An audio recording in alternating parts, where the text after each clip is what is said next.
Hey, it's Tice, and we're at Sharp Mary Birch, and I'm going to show you NAVA. Alright, this is going to be a quick 5-minute video to show you some of the basic functionality. NAVA is Neurally Adjusted Ventilatory Assist, and it is a vent mode that's driven by the electrical activity of the diaphragm, and that is going to be indicated here by the EDI peak. But we'll get to the numbers in a minute. Let's first just talk about the basics. NAVA is essentially pressure support ventilation, but it's pressure support ventilation where every breath triggers from the contraction of the diaphragm in that moment. So every breath is going to be different to that patient's specific effort in that moment. And because it's pressure support ventilation, we need to have a backup mode built into it, because as with pressure support on any patient, if the patient becomes apneic or is over sedated, then the pressure support in and of itself will not support the baby anymore, so there has to be a backup structure, backup setting structure. We'll get into that in a minute. Let's talk first about the actual EDI catheter. The positioning of the EDI catheter is indicated here on the screen, and if you see here the purple blocks, they should be towards the middle of the range here, and you see an indication up here that the arrow is pointing down, meaning the catheter should be advanced a little bit. But we're getting a great signal here, as you can see by the purple line. If you look here at the EDI peak, that's going to be the primary number that you're going to be honed in on, and you can get the average, the 1 minute average right here. So a normal range for EDI peak is 15 down to 5. And the way to think about it is your EDI level is the setting of support, the level of support, times the EDI peak is the amount of pressure support, roughly, that's given to the patient on that given breath. So what's cool is, if it's a stutter breath, like a little 3.3, 3.9, it gives a little bit of pressure support. If it's a bigger breath, the baby's really trying to flex their diaphragm, is giving a much larger proportional breath. So if we look at the range, 15 being on the high side and 5 on the low side, we can look at the EDI peak as being a measure of the patient's work of breathing. So if we talk about a 15, then we're at the high side, meaning that the baby's diaphragm is doing a lot of the work.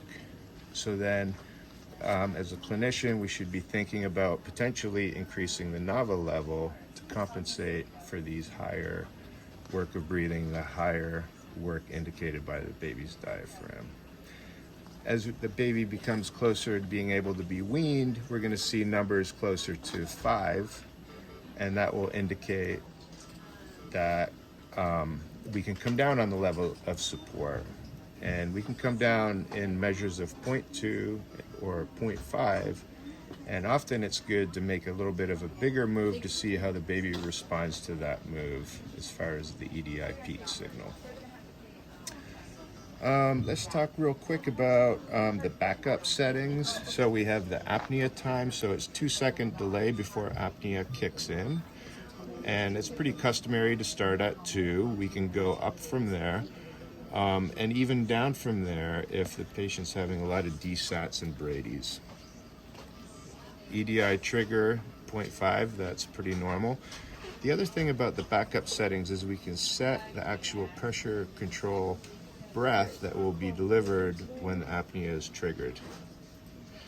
So in this case, it would be 18 over the 10, so 28 pip would be delivered as soon as the baby goes apneic. So this is an interesting case here.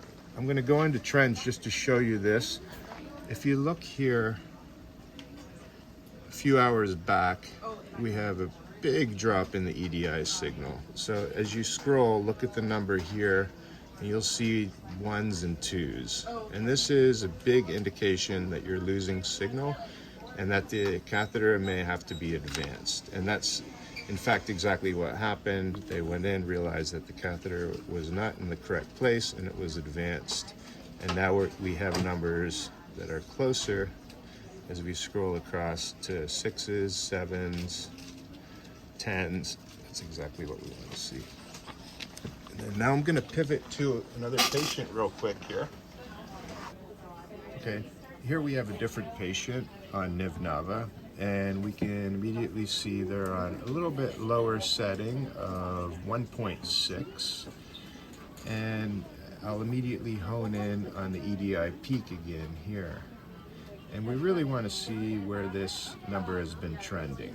And again, one way to look is, this is the 1 minute average over here, or we can just pull up the trends and just maybe look at the 1 hour, 3 hours a little clearer, and scroll back. And I'm just looking at this number right here as I scroll. I see a lot of 3s, 4s, 5s in the past hour. So that's the low side of the range. Remember, we're looking for 5 to 15, and as we approach 5, we should be thinking that the baby's giving very little effort in their diaphragm on contraction. So maybe we're over supporting, and we may want to go down on the NAVA level. So we could try a slightly bigger move of 0.5. And then observe to see if we have a response in our EDI peak. We would expect the EDI peak to go up a little bit to indicate that the baby's having to do a little more of the work of breathing. And it's obviously too short of a time to see right now, but you can already see some of the numbers getting a little bit bigger as the baby adjusts. Okay, thanks for watching.